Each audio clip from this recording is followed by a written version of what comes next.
Around 5 years ago, the Empire of Arcadia had been overthrown by a rebellion, and in the midst of this chaos, only a single Drag Knight was left standing.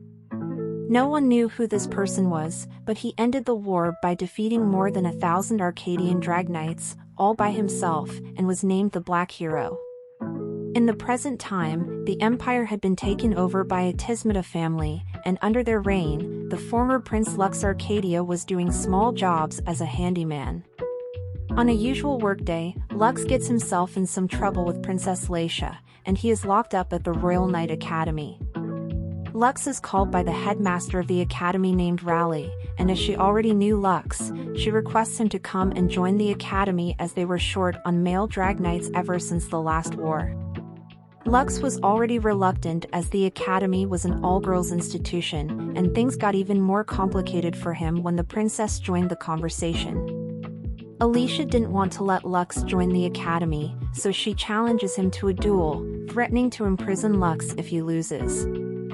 Lux's sister Aerie also went to the same school, and she tells him to actually try and win the fight since she wouldn't be able to pay the taxes on the former royal family alone. The stage sets at the academy's arena later on, and Lux pulls out the most basic dragon right to fight the princess. Lux adds another black sword, but he refused to use it, and that progressively made the princess angry. The princess was determined to take Lux out when the arena gets assaulted by an abyss. Lux jumps in to protect Laetia, and afterwards, he starts fighting the abyss. Lux's suit was too weak to defeat the abyss, so he asks for Alicia's help. Lux sets the abyss up, and upon getting an opening, Alicia blasts the monster with her most potent attack. Lux passed out from his injuries, but his fight made the princess already fall for him. He wakes up in his room and Alicia forgives him after nursing him up. The princess befriends Lux afterwards, and she looks forward to his journey inside the academy.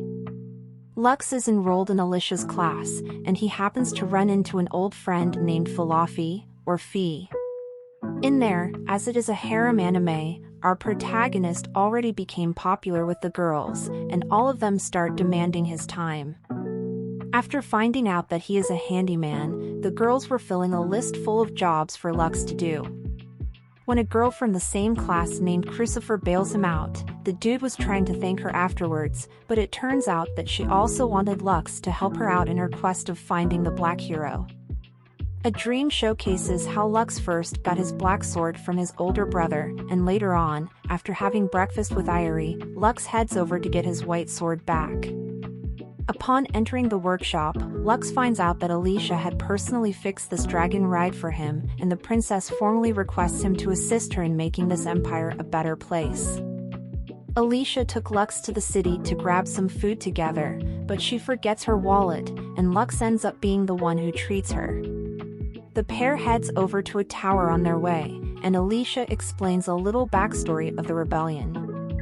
According to the princess, her father was the one in charge of the rebel forces, and that was the time when she was given the Arcadian crest. As well, Alicia was crowned as the princess after her father died, but the crest was still bothering her to this day as to if she was even fit to be the princess of this empire or not. Hearing the story makes Lux go through some more nightmares where he felt guilty about the losses, and later on, Lux's homeroom teacher assembles the best available dragon riders to take care of an abyss that just appeared. Alicia was in charge of the assigned team, and as she headed off, Lux felt like there was a connection between these frequent appearances of monsters. The express turns out to be right on the spot when the princess finds herself to be in the middle of a trap set by former Arcadian knight Forrest. Forrest was here for revenge, and he pulls out a horde of gargoyles to destroy Alicia's drag ride. Lux had already seen it coming, so despite being against him joining the battle, he heads out to save Laetia. The guy makes it just in time, and he pulls out his black sword, calling out the name Bahamut with the black armor. Lux reveals his secret identity as the Black Hero and destroys the whole army of gargoyles in a few moments. Lux stood victorious in the battleground, and back at the Empire, Aerie mentions how Lux isn't really a hero, he's the weakest undefeated who betrayed his own empire. Lux heads back to the academy where the girls throw him a huge party as the hero who saved the day. Lux was surrounded by women, and while everyone was enjoying themselves, Rally reveals how she had been getting a lot of job requests recently for Lux. As scheduling this many requests was not possible, the headmaster gives Lux a red form and starts a 1-hour challenge where whoever manages to take the form from Lux gets to keep him as her boyfriend for a whole week. The challenge begins and Lux is hiding in Alicia's workshop where, while promising to keep the Black Hero's secret, she gets a hold of him with a cheeky trick. Lux manages to run from both Alicia and Fee later on, and with only 10 minutes remaining on the clock, Lux mistakenly enters a room full of them. The dude was sure that he was caught this time, but Krolsifer bails him out yet again, and while he was thanking her, she tricks him into handing over the request form to win the challenge. After having Lux for a week, Krolsifer requests him to be her boyfriend for a week, and later on, both Lux and Eri are called by Rally.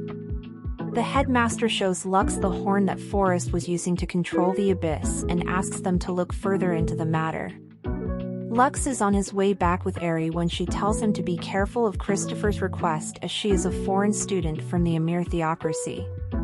Lux wasn't quite sure about what he was actually supposed to do for Krolsifer, so on the next day, she fills him in on some more info.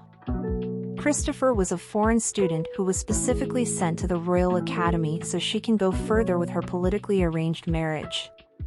Krolsifer wanted to avoid this marriage, so she told Lux to act as her fake boyfriend in front of her family butler.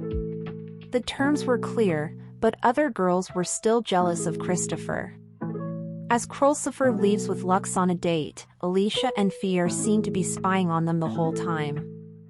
Christopher takes Lux for some shopping and she buys him an appropriate outfit so he can join her in the coming event.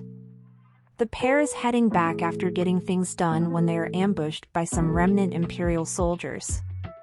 The soldiers are after Krolsifer, and while Lux is holding them back, Krolsifer showcases her drag ride Fafnir and easily defeats them with her foresight ability. The couple is joined by both Alicia and Fee, and while they are arguing, Krolsifer's butler also runs into them. The butler takes the whole group to a restaurant where Krolsifer introduces Lux as her boyfriend. The butler was already surprised by the sudden news when Krolsifer's supposed fiancé also pulls up on them. The fiancé was an arrogant lord named Balzaret and, being an influential political figure, he finds it offensive that Christopher chose an ex-prince over him. Krolsifer finds the moment fitting, and she declares a 2-on-2 duel to settle the feud. Balzaret leaves after agreeing. Our boy Lux starts getting worried as he had just ended up in another duel without even his consent. The duel was settled to commence 3 days from now, and in the meanwhile, Balzaret is seen to be meeting up with a mysterious hooded man who tells him about the importance of the same ancient ruins Lux was told about by the headmaster back at the academy. Lux was going through a usual day, but he was a bit too tired due to all the handyman jobs he had to take care of while the girls were around him. Alicia noticed this, and later on, with the help of her friend Tilfer, Alicia arranged the little setting to help Lux relax further. The ancient ruins were quite the hot topic at the moment, as elsewhere a whole meeting was arranged by people with power to discuss the Ragnaroks that might unleash sooner or later. The key related to the Ragnarok was supposedly within those same ruins. As Balzaret was also attending the meeting, he is selected as the one taking care of this investigation. The Academy was also making a move on the ruins as Rally calls the best drag riders and briefly explains the mission ahead of them. The horn from earlier was the key to these ruins. Sorelli hands it over to Lux, and while all this was going on, Lux noticed Crossover was also right around the corner. After the students were dismissed, Lux approached Crossover, and she revealed how she will be joining them on the mission as well, but for her own personal reasons. Lux wasn't quite sure of what exactly Crossover was hiding, but he let it slide for the time being. The next morning, the instructor is explaining the plan to the drag riders before they head out when Balzaret pulls up on them as an unpleasant surprise. Bowserade wanted to tag along as he was worried about his future wife, and even though no one liked him coming along, they couldn't do anything about it due to the power of his family. The mission starts off as planned, and after approaching the ruins, a Diablos-level abyss welcomes our group. Lux is the first one to jump in to fight the monster, and while he was doing fine, what Krolls of hers help Bowserade goes ahead and starts a challenge of his own. The dude offered to call off the duel if Lux defeats the monster first, but in the end, Krolsifer's power malfunctions, and Bowserade wins the bet. When the Guardian down the ruins explode, Lux wakes up to be joined along with Krolsifer.